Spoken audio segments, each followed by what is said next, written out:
बच्चों, मुझे उम्मीद है हम भाषा भारती पाठ के 3 पाठ पूरे कर चुके हैं। आपने कॉपी बना ली होगी। अगर बना ली है तो शिक्षक को लाकर चेक करवाइए और अगर कुछ परेशानी है तो मार्गदर्शन लेकर जाइए स्कूल से। आगे बढ़ते हैं, हम पाठ 4 शुरू करेंगे। मुझे उम्मीद है घर पर होंगे, सुरक्षित होंगे। जय हिंद। हम कविता पढ़ रहे हैं और इसमें हम सीखेंगे त्याग, सेवा और सहयोग की भावना का विकास, समानार्थी और विलोम शब्द की पहचान, पर्यायवाची शब्दों से परिचय, विशेषण के प्रयोग की समझ और वचन सीखेंगे इस कविता के माध्यम से। तो आइए बच्चों, कविता शुरू करते हैं। गोपाल कृष्ण कौल जी ने लिखी है इसे। देश हमें देता है सब कुछ, हम भी तो कुछ देना सीखे। सूरज हमें रोशनी देता, हवा नया जीवन देती है। भूख मिटाने को हम सबकी, धरती पर होती है खेती। औरों का भी हित हो जिसमें, हम ऐसा कुछ करना सीखें। देखिए कविता क्या कह रही है कि देश हमें सब कुछ देता है, हम भी तो कुछ देना सीखें। तो इसका भावार्थ मैं आपको बताती हूँ इतनी पंक्तियों का कि देश अपने प्रत्येक नागरिक को सुरक्षित एवं समृद्ध जीवन देने हेतु निस्वार्थ सब कुछ देता है। हमें भी दूसरों को अवश्य ही कुछ न कुछ देना सीखना चाहिए। हम अपने चारों ओर फैली प्रकृति की प्रत्येक कृति की को यदि देखें, जो भी प्रकृति ने बनाया है अगर उनको देखें तो हम पाते हैं कि वे किस प्रकार दूसरों की सेवा में रत है। सूरज कहाँ हमें प्रकाश और उष्मा देता है, जीवनदायिनी हवा हमें जीवन देती है। वहीं हमारी भूख को शांत करने के लिए पृथ्वी नाना प्रकार के खाद्य हमें प्रदान करती है।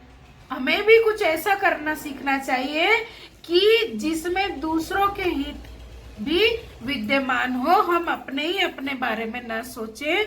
हमें सब कुछ प्रकृति ने दिया है तो कुछ न कुछ तो हम देना सीखे। चलिए आगे पढ़ते हैं बेटा, आगे पढ़ते हैं। पथिक को जलती दोपहर में पेड़ सदा देते हैं छाया, खुशबू भरे फूल देते हैं हमको नए फूलों की माया। त्यागी तरुओं के जीवन से हम भी तो कुछ जीना सीखे। इनके भावार्थ बताती हूँ बेटा मैं।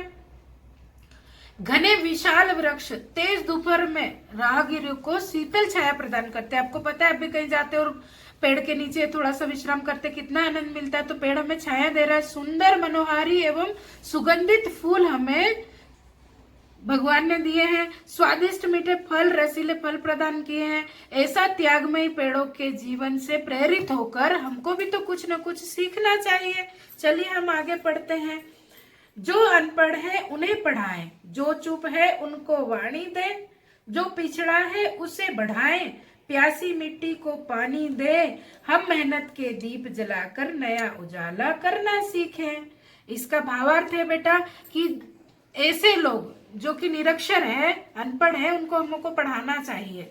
हमें ऐसे लोगों की आवाज बनना चाहिए जिनके पास जुबान तो है परंतु वे अपनी न्यायोचित मांग भी नहीं उठा सकते। समाज में दबे कुचले पिछड़े लोगों को हमको आगे बढ़ाना चाहिए, उन्हें भी उन्नति के शिखर पर पहुंचाने में मदद करनी चाहिए। हमें उनकी मदद करनी चाहिए। हमें अपनी कठोर मेहनत के बल पर देश, समाज और नए प्रकाश की ओर आलोकित करना सीखना चाहिए। मैं एक बार और इस कविता को पुनः पढ़ देती हूँ।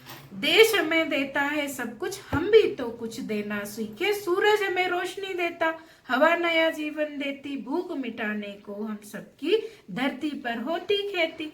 औरों का भी हित हो जिसमें, हम ऐसा कुछ करना सीखे। पथिकों को जलती दोपहर में पेड़ सदा देते हैं छाया, खुशबू भरे फूल देते हैं हमको नए फलों की माया। त्यागी तरुओं के जीवन से हम भी तो कुछ जीना सीखे। जो अनपढ़ है उन्हें पढ़ाए, जो चुप है उनको वाणी दे, जो पिछड़ा है उसे उठाए, प्यासी मिट्टी को पानी दे। हम मेहनत के दीप जलाकर नया उजाला करना सीखे। मुझे उम्मीद है ये कविता आपको पसंद आई होगी बेटा।